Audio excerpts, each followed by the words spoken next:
Assalamualaikum warahmatullahi wabarakatuh. Sebelumnya perkenalkan, nama saya Kakak Dita ini dari Prodi Sastra Indonesia kelas Sasindo B. Di sini untuk memenuhi ujian akhir semester dari studi hadis, saya akan menjelaskan mengenai ingkar al-sunnah. Oke, jadi dimulai dari pengertian.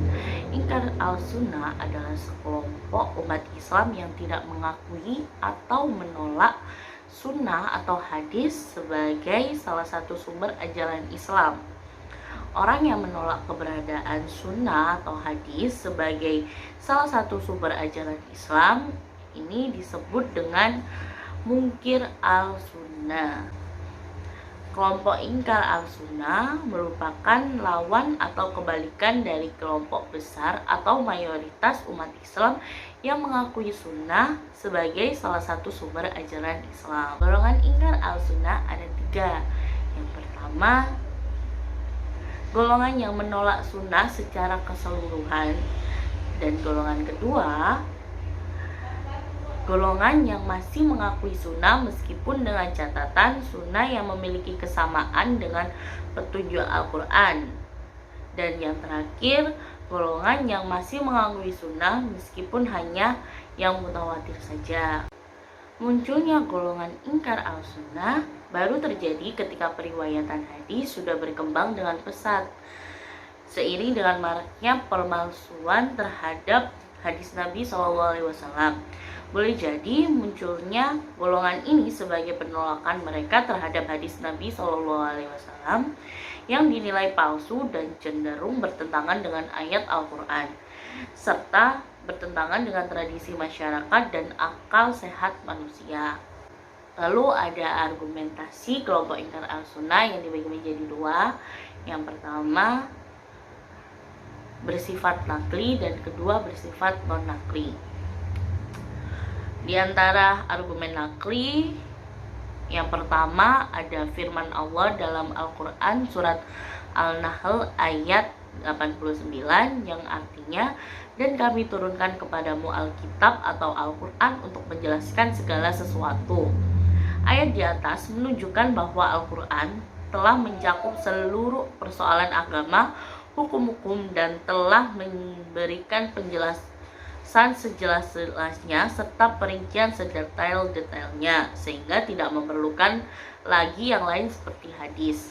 Yang kedua, dalam firman Allah dalam Al-Quran surat Al-An'am ayat 38 yang artinya, tiadalah kami alpakan sesuatu pun di dalam Alkitab atau Al-Quran.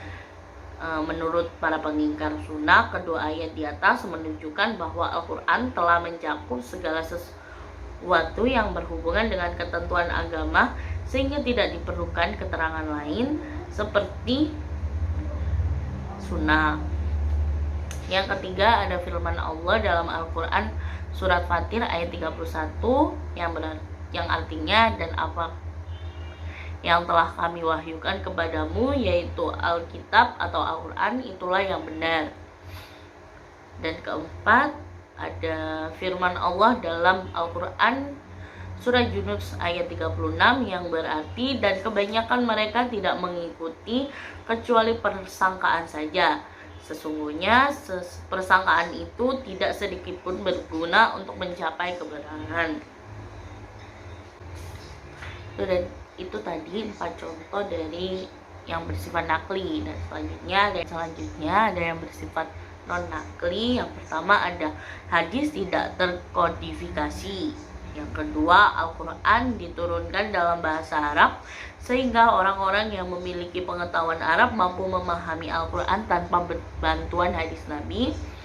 Yang ketiga, umat Islam mundur karena umat Islam terpecah-pecah. Yang keempat, hadis Nabi yang dihimpun dalam kitab-kitab hadis pada awalnya adalah dongeng semata, karena hadis Nabi lahir karena setelah Nabi wafat. Yang kelima, menurut Dr. Taufik Sidki, tidak ada satupun hadis Nabi yang dicatat pada masa Nabi. Dan yang keenam, menurut para pengingkar sunnah, Kritik sanad dalam ilmu hadis yang digunakan untuk menentukan kesahihan hadis sangat lemah karena dua hal. Pertama, baru muncul 1,5 abad setelah Nabi wafat, sehingga perawi generasi sahabat, tabi'in, dan tabi'in tidak dapat ditemui dan diperiksa lagi. Kedua, karena seluruh sahabat Nabi dinilai adil, sehingga konsep takdil al-sahabah, para sahabat dinilai terlepas dari kesalahan periwayatan hadis. Gerakan ingkar al-sunnah di Indonesia bersifat personal dan tidak melembaga dalam bentuk golongan maupun organisasi kemasyarakatan Islam. Itu saja penjelasan dari saya. Mohon maaf apabila ada kekurangan. Sekian dari saya. Wassalamualaikum warahmatullahi wabarakatuh. Bye.